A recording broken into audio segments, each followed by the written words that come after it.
Warren Buffett, Peter lynch और राकेश झुनझुनवाला जी के बीच में एक चीज कॉमन है, वो है स्टॉक मार्केट। इन सारे लेजेंडरी इन्वेस्टर्स ने स्टॉक मार्केट से काफी अच्छी वेल्थ क्रिएट करी, लेकिन इनकी जो इन्वेस्टिंग स्ट्रेटजीज हैं, अगर हम इसके अंदर एक कॉमन फैक्टर ढूंढे, वो थी लॉन्ग टर्म इन्वेस्टिंग। और लॉन्ग टर्म इन्वेस्टिंग एक ऐसी इन्वेस्टिंग है जो एक्चुअली में एक अच्छी वेल्थ क्रिएट करने में हेल्प करती है।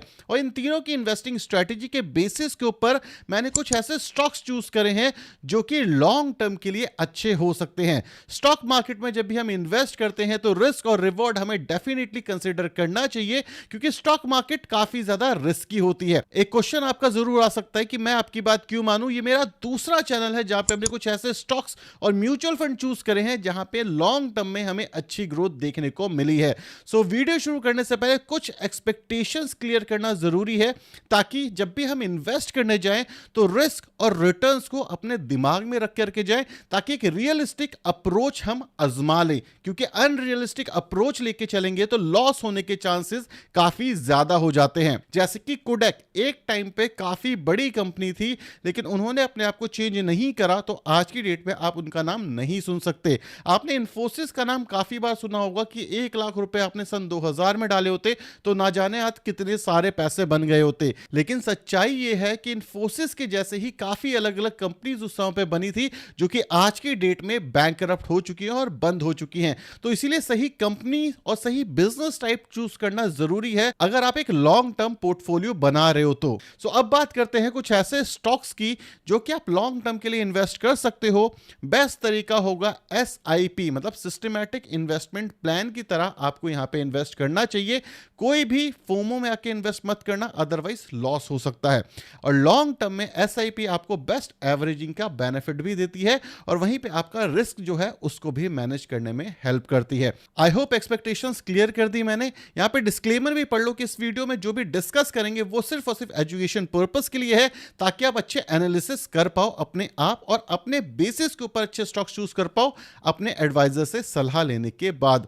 शुरू करते हैं वीडियो। तो शुरू करते हैं एक ऐसे सेक्टर के साथ जो कि इंडिया के अंदर काफी तेजी से ग्रो कर रहा है और ये सेक्टर आने वाले टाइम पे बढ़ने वाला है, क्योंकि जेनजी जनरेशन काफी ज्यादा लोन लेती है आईफोन खरीदने के लिए, लैपटॉप खरीदने के लिए या फिर सिर्फ ट्रैवल करने के लिए। और NBFC एक ऐसा सेक्टर है जो बढ़ चढ़ के इसमें पार्टिसिपेट कर रहा है और माना जाता है कि NBFC जो सेक्टर है वो काफी तेजी से ग्रो करेगा अगले 5 से 6 साल तक, ये एक्सपर्ट का कहना है। जब NBFC सेक्टर की बात हो और हमारी नंबर 1 कंपनी इसमें ना आए, और इसका नाम है बजाज फाइनेंस। अगर हम बजाज फाइनेंस की बात करें तो ये एक NBFC सेक्टर की कंपनी है जो कि non banking finance services provide करती है। अब जो बजाज फाइनेंस है ये आपको लोन प्रोवाइड करता है अगर आपको गाड़ी खरीदनी हो, अगर आपको मोबाइल खरीदना हो, अगर आपको ट्रैवल करना हो या फिर आपको पर्सनल लोन लेना हो। और NBFC कंपनीज में ये लीडर कंपनी है अपने सेक्टर की, और इस कंपनी के अंदर जो ग्रोथ हो रही है वो भी ईयर ऑन ईयर लेवल पे पास्ट में देखा गया है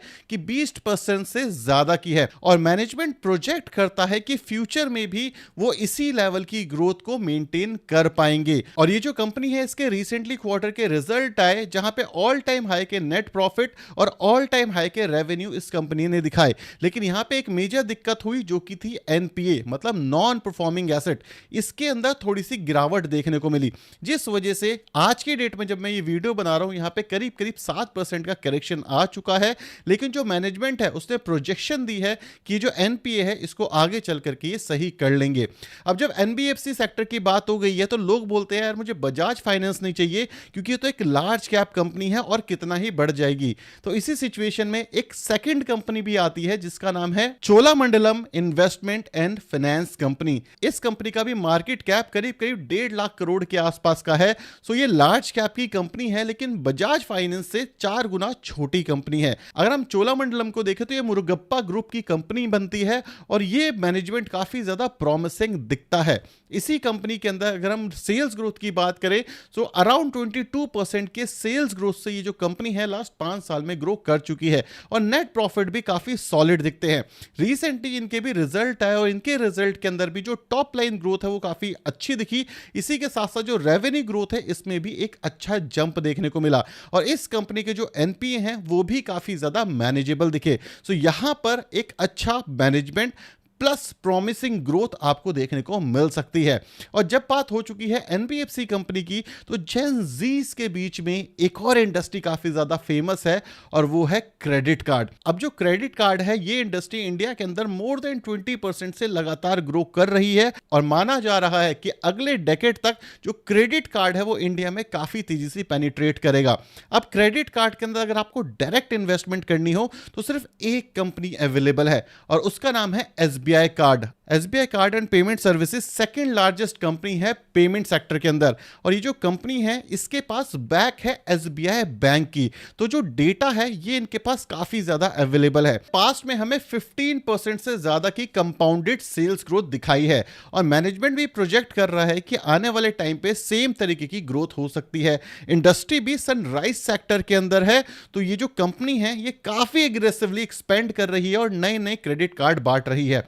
इस कंपनी के अंदर भी सिर्फ एक मेजर प्रॉब्लम है, वो है एनपीए, क्योंकि इस समय पे इंडिया के अंदर पूरी की पूरी चाहे बैंक हो, चाहे एनबीएफसी, चाहे क्रेडिट कार्ड सेक्टर, ये सारे एनपीए से जूझ रहे हैं और इसके पीछे सिंपल रीजन है कि पर कैपिटा इनकम हमारी कम है। यहां पे भी अगर हम सेल्स ग्रोथ की बात करें तो सितंबर के अंदर 4,961 करोड़ की सेल्स हुई और नेट प्रॉफिट 445 के आसपास का देखने को मिला। एनपीए के अंदर लास्ट क्वार्टर से इस क्वार्टर के अंदर ग्रोथ कम हुई है, इवन थोड़ा सा डिक्लाइन देखने को मिला है, जिस वजह से थोड़ी सी पॉजिटिविटी इस स्टॉक में है। लेकिन एक चीज जो नोट करने वाली है कि ग्रॉस एनपीए 2.5% से ज्यादा का और नेट एनपीए 1.30 के आसपास का है। सो ये एक कंसर्निंग बात हो सकती है। इस स्टॉक को चलने के लिए ये जो एनपीए है ये कम होने चाहिए। अब जब बात हो गई है इंडिया की ग्रोथ की भी, तो इंडिया जिसमें लीडर है इसके बारे में बात क्यों ना करें, जो कि है हमारा आईटी सेक्टर। अब आईटी सेक्टर में टीसीएस, इन्फोसिस, विप्रो ऑलरेडी इतने ज्यादा बड़े हो चुके हैं और एआई आने की वजह से यहां के बिजनेस पे काफी ज्यादा हैम्पर हो सकता है, इसलिए एक सेफ बेट हो सकती है हमारे लिए केपीआईटी। अब केपीआईटी जो है ये ऑटोमोबाइल सॉफ्टवेयर सर्विसेज के अंदर मेनली काम करती है। जो आपने ऑटोमोबाइल मतलब गाड़ियों के अंदर जो सॉफ्टवेयर यूज होते हैं इसके अंदर मेन ये काम करती है और ये एक्सपेंड कर रही है उसके एआई सॉफ्टवेयर के ऊपर भी। अब अगर केपीआईटी की बात की जाए तो स्टॉक का पीई 43 का है और मार्केट कैप 33,000 करोड़ के आसपास का है। यहां पर जो रिजल्ट्स आए वो एक्सपेक्टेशंस के आसपास के ही रिजल्ट थे। इवन जो लास्ट 2 क्वार्टर के रिजल्ट आ रहे थे वो एक्सपेक्टेशंस को बीट नहीं कर पा रहे थे, जिस वजह से स्टॉक के अंदर अप्रॉक्सीमेटली 40% का करेक्शन देखने को मिला। अब ये ग्लोबल डिमांड की वजह से यहां पे रेवेन्यूज कम हुए थे और 40% का करेक्शन इस वजह से था क्योंकि केपीआईटी ने कंसिस्टेंट ग्रोथ दिखाई थी और अनएक्सपेक्टेडली काफी हाई वैल्यूएशन पे पहुंच गया था। अब जब वैल्यूएशन हाई है और रिजल्ट बेकार आए तो क्रैश तो होना ही था, लेकिन इस समय पे जिस वैल्यूएशन के ऊपर अवेलेबल है, जब से इसका आईपीओ आया था तब से लेकर के आज तक इस वैल्यूएशन पे ये कंपनी कभी भी अवेलेबल नहीं थी। और जो ग्रोथ प्रोजेक्शन है मैनेजमेंट ने दिखाया है कि आने वाले टाइम पे ये ग्रोथ आगे चल करके काफी ज्यादा बढ़ने वाली है। इसके कुछ क्लाइंट बीएमडब्ल्यू और ऑडी जैसी कंपनी है। अगर ट्रंप जी हमारे टैरिफ बढ़ा देते हैं तो इस कंपनी को मेजर हैम्पर हो सकता है। और आईटी के अंदर ही दूसरी कंपनी है हमारी पर्सिस्टेंट सिस्टम। ये कंपनी भी टीसीएस और इन्फोसिस से स्लाइटली हट करके है। ये कंपनी आईटी सॉफ्टवेयर प्रोवाइड करती है जैसे कि टीसीएस, इन्फोसिस करते हैं, लेकिन इसके साथ साथ ऑटोमेशन और ऑटोमोबाइल सर्विसेज के अंदर भी ये कंपनी घूम रही है और एक्सप्लोर कर रही है। इसी के साथ साथ एआई के ऊपर भी इनका जो हाथ है वो काफी ज्यादा साफ हो रहा है और क्लाउड कंप्यूटिंग में भी इन्होंने एक्सपेंड करना शुरू कर दिया है। पर्सिस्टेंट सिस्टम का जो मार्केट कैप है वो 95,000 करोड़ के आसपास है और पीई 57.1 का दिख रहा है। रीसेंट रिजल्ट की भी बात की जाए तो क्वार्टर ऑन क्वार्टर एक अच्छी हाइक दिखी रेवेन्यू और नेट प्रॉफिट के अंदर भी। इस कंपनी ने भी कंसिस्टेंट ग्रोथ दिखाई थी, लेकिन ग्लोबल स्लोडाउन की वजह से इसके रेवेन्यूज में भी स्लाइटली हैम्पर मिला है। और अगर आप एक अच्छी कंपनी में इन्वेस्ट करना चाहते हो तो डेफिनेटली उसके बुरे टाइम पे करोगे तभी वो आपको सस्ती मिलेगी। अब अगर आईटी कंपनी की बात हो गई और उसपे जो आईटी वर्कर काम कर रहे हैं उनको एक चीज की बड़ी जरूरत होती है, क्योंकि वर्क फ्रॉम होम है और वो है एसी, फ्रिज, रेफ्रिजरेटर और माइक्रोवेव। और इनकी सेल्स इंडिया के अंदर बढ़ने वाली है क्योंकि अभी भी टीयर 1 के पास तो ये सारी चीजें अवेलेबल हो चुकी हैं, लेकिन टीयर 2 और टीयर 3 में आज भी इन सारी चीजों की काफी मेजर लेवल पे गिरावट है। और कंज्यूमर ड्यूरेबल इस समय पे सस्ते प्राइस पे भी मिल रहा है और जीएसटी हटने के बाद यहां पे भी एक पीक आने की पूरी उम्मीद है। और यहां पे जो हमारी कंपनी है उसका नाम है ब्लू स्टार। ब्लू स्टार के बिजनेस सेगमेंट की बात करें तो इलेक्ट्रोमैग्नेटिकल प्रोजेक्ट्स ये क्रिएट करते हैं, कमर्शियल एयर कंडीशनिंग ये करते हैं, professional electronics and industrial system ये डिजाइन करते हैं और ऐसे ही काफी अलग अलग प्रोडक्ट के अंदर इनका बिजनेस सेग्रीगेटेड है। लेकिन आपको एक और चीज समझनी पड़ेगी कि ये कंज्यूमर ब्रांड है, तो अगर कंज्यूमर डिमांड हाई होती है इंडिया के अंदर तो ये स्टॉक काफी ज्यादा बढ़िया कर सकता है, ये कंपनी काफी ज्यादा बढ़िया कर सकती है। और जीएसटी के बाद और जैसे हमारे जो गवर्नमेंट है वो हमें प्रमोट कर रही है, यहां पर भी एक अच्छी ग्रोथ की पूरी उम्मीद है। अब जब इंसान ने सारी चीजें खरीद ली तो हेल्थ के बारे में तो सोचना पड़ेगा। जो हमारी हेल्थ केयर इंडस्ट्री है वो 12% के CAGR से ग्रो कर रही है और इन्फ्लेशन के थ्रू ये महंगी हो रही है। अब जो हेल्थ केयर है वो इसलिए भी इंपॉर्टेंट है क्योंकि अगर आप NCR में हो तो आपको पता है पॉल्यूशन कितना ज्यादा है और लोग अब बहुत बीमार होते हुए भी दिखने वाले हैं। और इस केस में सबसे बड़ा पैसा कौन कमाएगा? हॉस्पिटल। तो इसीलिए यहां पे एक हॉस्पिटल सेक्टर होना जरूरी है और इसका नाम है ग्लोबल हेल्थ। अगर हॉस्पिटल काउंट की बात की जाए तो मेदांता ब्रांड नेम के अंदर 5 हॉस्पिटल दिखेंगे, जैसे कि गुड़गांव, इंदौर, रांची, लखनऊ एंड पटना के अंदर। बेड काउंट की बात की जाए तो गुड़गांव के अंदर 1440 बेड हैं, लखनऊ के अंदर 751 बेड हैं, पटना के अंदर 442 बेड हैं और ऐसे ही ये पूरी लिस्ट चलती है। और जब पहले स्टॉक की बात कर ली तो दूसरे लीडर की बात कर लेते हैं जिसका नाम है नारायणा। इसके अंदर भी अच्छी खासी आपको ग्रोथ देखने को मिलती है। सेम तरीके के हॉस्पिटल इनके पास होते हैं, कैंसर के अंदर इनकी स्पेशलिटी है और मल्टी स्पेशलिस्ट हॉस्पिटल आपको देखने को मिलते हैं इंडिया और इवन इंडिया के बाहर भी। अब जब हमने सारी चीजें सिक्योर कर ली तो इन्वेस्टमेंट को कैसे भूले, क्योंकि इंडिया के अंदर म्यूचुअल फंड और स्टॉक मार्केट काफी तेजी से बढ़ रही है, काफी ज्यादा अवेयरनेस भी आ चुकी है। अब जब भी आप स्टॉक खरीदते हो तो वो स्टॉक स्टोर कहां पे होता है? डिपॉजिटरी में।